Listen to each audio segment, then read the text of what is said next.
Let's Rock. Thanks for having me. How are things? Things are good. Things are good. I can't complain. It's gotten a little warmer. Yeah, a lot warmer here actually. Where are you now? I'm in Toronto right now. I'm a Can American, bro. I was born in Boston. I've spent half my life in Canada and half my life in the States. You must be excited about this new album that just came out. Who Shot John? Yeah, I am very excited about it. Yeah, it's great. I just got back from New York playing. I played the record actually live, like 2 nights in a row, plus a set of some other stuff the second night. But it actually hangs together live really well. So I'm psyched about it. I think it's a good record. Well, I took a listen to it last night. It's fantastic. Congratulations. It passes the test. It definitely did. I was a little surprised, I must admit, Okay. um, and in a good way. Uh-huh. A lot bluesier and a lot groovier than I thought it would be. Yeah, that's good. Um, It's good. Yeah, and I really like that. Where does that groove come from? I mean, you had that with the Spin Doctors as well, a lot of groove, but who kind of Yeah. influenced you there with that kind of grooviness? Uh, well, I guess I've played in a lot of different situations over the years, and probably in high school, I think I was in a double drummer band, and there were people always danced. I played in this band in Manhattan for a while. It was all, it was a heavy R&B band, so there's always dancing involved. I think I played in a Zydeco band for a long time, where there's also a lot of dancing involved. The Spin Doctors, there's a lot of dancing involved. So Right. I think for me, it's an important element of rock and roll, basically, and electric guitar is also an important element of rock and roll, and blues is a very important element of electric guitar. And if you're going to play blues, you have to sing it too. So there you go. You get the whole thing right there. It's got a groove. If it doesn't groove, it's really not that fun. Well, that's true. Absolutely. So, who is John? Well, Good question. where did the album come from? The name? Fair, fair question. Who shot John is an expression, actually, as it turns out. And but I actually didn't know that at the beginning. I wrote the notion really on that little Zydeco groove like a long time ago, and it was just kicking around in my head. And then I started playing regularly at a bar here in Toronto a couple of years ago. And I needed more groovy material, more dance material, and that. So I resurrected Who Shot John. I didn't really have much of the lyric. And then when I started recording, which was kind of an afterthought too, I just started recording because I actually had a lot of songs sort of together and working. And I went down to South Haven, Mississippi, which is it's basically Memphis. And my buddy Cody Dickinson, who's a drummer and a washboard player. I went down there to get him to play washboard on Who Shot John on the song. Now, this is a long answer to your question, but it is the answer to your question. And so, anyways, I was down there and we set up the hard drive, which you don't even need this year. That was last year. Now I could have just gone down with my phone. And anyway, so we plugged in the drive, and he asked me what's the song called, and I said Who Shot John, and he instantly said that. He was like, "Oh, my old man used to say that all the time," and I was like, "Wait, why?" And he said, "Because it turns out it's an old expression. It basically means Jim, Cody's dad, who I also knew, would say, 'I don't want to hear any of that Who Shot John. Just tell me." Just tell me the answer to what I'm asking you. So in other words, it's a sort of a cut the crap colloquialism Oh, interesting. from the South. Yeah. And so that for me completed. I finished. I was really easy to write the lyric, even though it was mostly done, but it was just sort of fascinating to me. So I finished it off, and I called the record that because it's a loaded statement, literally, and it's a question, and it just seemed like that would be the best title. So that's what I called it, and people like the song a lot. Oh, it's fantastic. What did you think it meant when you had it in your head for all those years? I really didn't know, but sometimes you just go with a thing because it gets stuck in your head. and it might annoy you a little bit because, but in the end, it turns out, it's eating at you for a reason. A lot of times when you make recordings, if you're like trying to piece together a recording, for example, a song, uh, I've heard tell that, if they don't wake you up at night, then they're done, right? But if you wake up at like 4 o'clock in the morning thinking about some little part or something, or a lyric, for example, or part of a story or something, that's what lets you know it's time to address it. Right. Yeah, That makes sense. and Yeah. yeah, yeah, inner barometer. Absolutely. So take us through the recording. This has obviously been on your mind for quite a while, making this album. Take us through the writing and recording, who's playing on it, all that fun stuff. Sure. It's a pretty cool story actually. My son went to live with his mother last December, and it was, suddenly I had a little more space. He's 18 and Right. around me, and I had been doing a regular gig where I sing every Wednesday night and play the guitar with a rhythm section, and it's mostly blues and stuff and original songs. And I just sort of naturally felt like it was a two-stage thing. I have two drummer friends of mine that I see on the road periodically. And one of them's name is Van Romaine. He is a fantastic drummer from uh, East Orange, New Jersey. And oddly, he plays drums for Enrique Iglesias and happens to be Enrique's MD as well, which is bizarre. He also is like Steve Morse's, like the Steve Morse band drummer for like 30 years. Really? And I know, yeah. And Wow. I know Van, and he's played in a lot of other, he played in Kansas. He's played in, I mean, I could go on. He's played with the Spin Doctors, actually. Oh, cool. And he's played with me. Back in '94, we had a trio together, and I made a record with him then. And so I've known this guy for a long time, and I had the extreme pleasure of playing with him, like, a couple of years ago. And once again, he said to me, "Man, we used to play in this band where everybody calls everybody else Dobbs. It was a band in New York City." So he says to me, "Dobbs, you got to come visit me. I got my drums are set up in the garage, and this friend of mine voiced the room. It sounds great. And I said, sure, sure, because you do that with people. Yeah, I'll see you.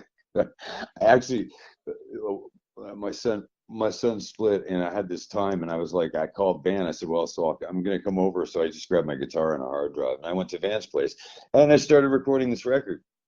So that's how it started.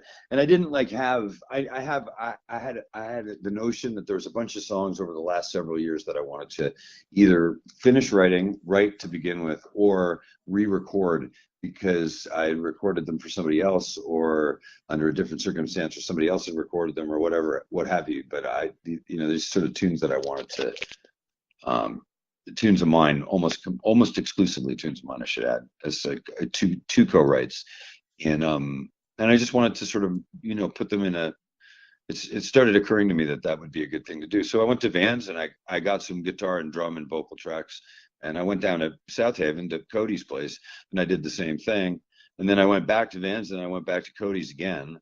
And then I have a brilliant friend up here by the name of Sean Kellerman in Kitchener, Ontario, who's a fantastic blues guitar player. He works for a guy down in Dallas named Lucky Peterson, and he also works with me in Jerome Godbout's band for the last several years in Ontario. And I called Sean up, and I just said, "Hey, how about you co-produce this record with me?" And usually I'd play bass with him. I said, "But this time you play bass with me." So we sort of, had a slightly different tilt on the project and got busy. And he actually ended up mixing most of the record. We had another guy from LA that mixed several tracks as well. But largely, that's how we did it, and it was a lot of fun to make. And it took probably about 12 months for 10 tunes, because I didn't do it all the time.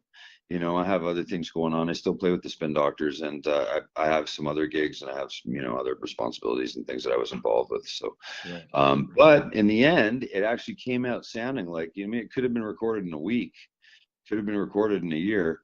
It really sounds very organic and sort of, close to the bone. I'm really very happy with it.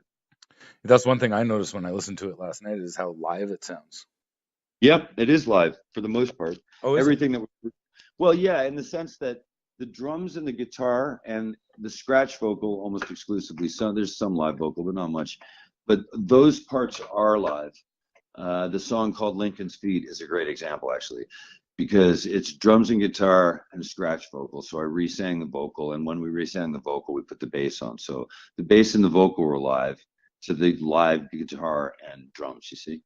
Awesome. So yeah, and then it's mixed with the live feeling as well. So, you know, music is kind of like, you can make those kinds of decisions. I always err on the sort of side of, you know, trying to keep the track that sounded alive rather than the track that sounds perfect.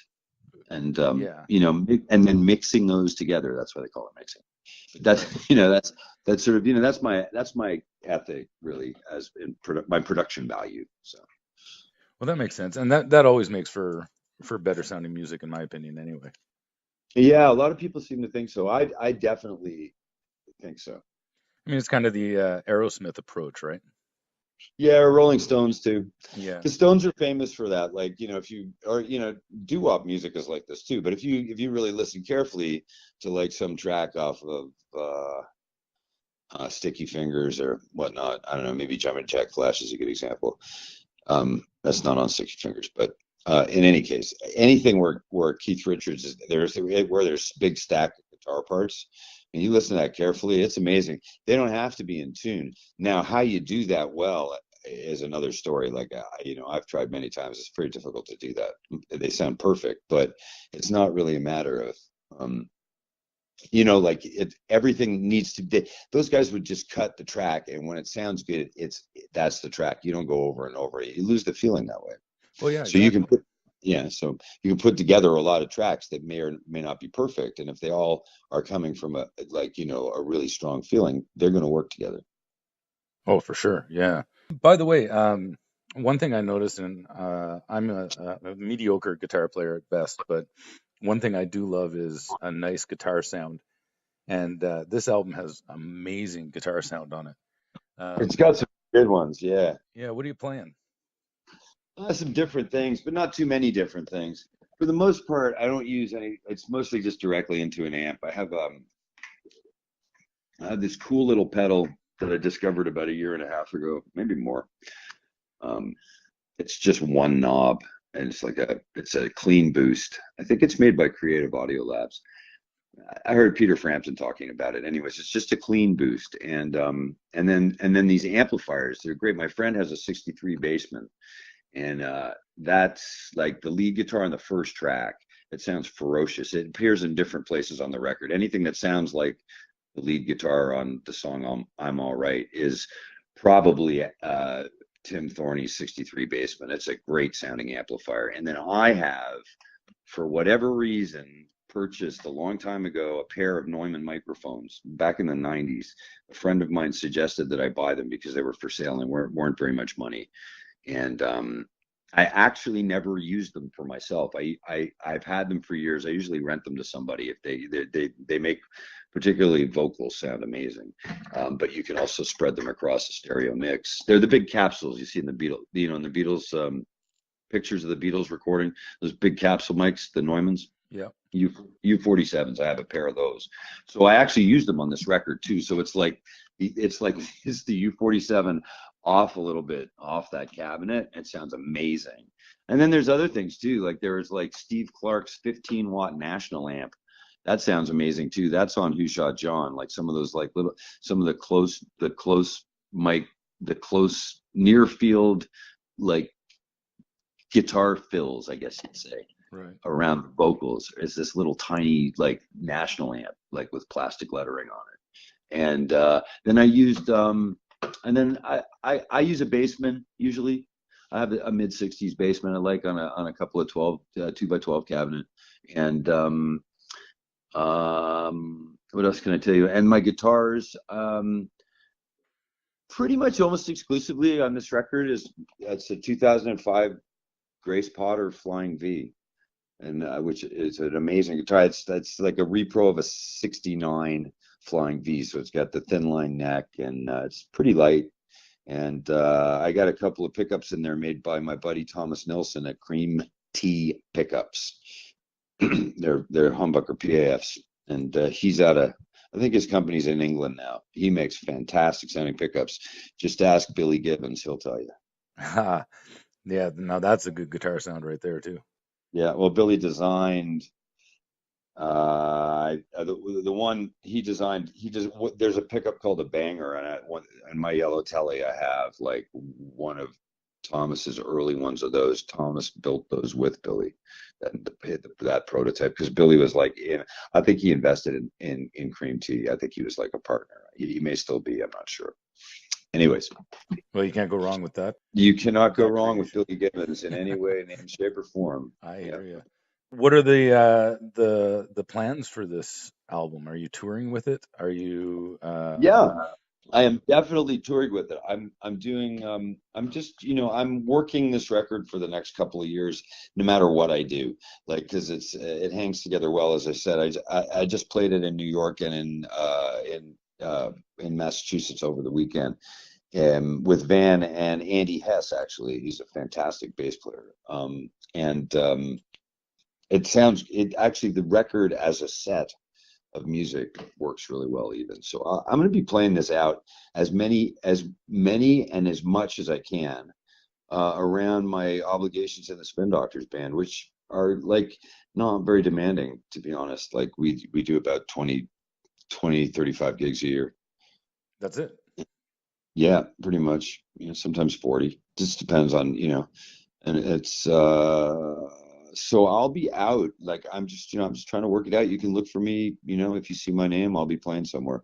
Yeah, be making, but more than that, I'm in the midst of making a couple of videos for this record. So I would search on YouTube, and you keep your eyes open, and that, because I think the Agent Orange Blues video is going to be really cool, and I'm in the middle of making that right now with this cat, downtown Toronto here, who's just brilliant. Awesome. So you're going to be doing North America, or are you just sticking to the States? Or are you getting out to Ottawa? Hint, hint. Yes, absolutely. Sean was just in, like, meeting with there's a bunch of booking agents in Toronto, like doing some kind of blues thing all weekend at the Summit was here. He has just dropped off a bunch of stuff. We've been working that angle, trying to meet people, and I don't know. I'll turn this around on you, man. Where do you want to see me play in Ottawa? Oh, there's a bunch of places you could probably play. What size venue are you looking at? Man, like, just a good dirty bar, little bar that, like, that sounds all right, like Check out the Brass Monkey. Brass Monkey. Okay, so look for me at the Brass Monkey there. I'm gonna try to get a gig there as soon as possible. How's that sound? Sounds good to me. Do you know the Monkey Junk guys? You know those guys? I've heard the They're from name. Ottawa. Yeah, I think they're from Ottawa. So the Brass. Okay, man. Well, look for me there. Well, We'll be reaching out to that, and otherwise, you know, I'm just putting it together. So yeah, absolutely Ottawa. Yeah. Uh-huh. this is kind of a weird question, and I don't know. I don't know what your thoughts are on it, but you've been through the highs and lows of the music industry throughout your career. How has how has your outlook changed on the industry? I mean, it's a pretty tough gig these days. The music Yeah, I industry. have the same. I have the same outlook. But the industry's changed on my outlook. That's all. But my outlook actually doesn't really matter too much about, what the industry does. The way that I see it is that, the old industry was more, it was more, money payola driven, in the sense that, like, the few people were controlling what was coming out, Right. more exclusively. You got to remember, in music, they don't call it the top 10 for nothing, right? The top 100, top 10. It's always been that way. So the top 10 means something. There's only 10, and at the top of that 10, there's only one, and everybody wants that one. Right. So yeah, that's the music industry, right? That's my best exclamation. Another important thing to remember is that they call it pop music because it goes to the moon and then it goes pop. So there's another thing that you can think of that's interesting to think about. But what's different, really, that's the same. That hasn't changed. That's what I'm saying to you. But Okay. what has changed is, it used to be a different power structure. It was more sort of internal to that, what I described before. I don't know, if there was any advantage to that, it would be that there, when you did get played, you got paid more uh, you got paid more certainly than you did now, as long as you hadn't been ripped off for your publishing rights already. Which was a problem before musicians started thinking a little bit more carefully. That took a generation right there. You have to remember the music business isn't very old. And so, but now the advantage, of course, is there's a huge, almost glut of talent. I mean, geez, people that are younger than me, and then people that are younger than that, and so on and so on. I mean, are so talented and can play so well.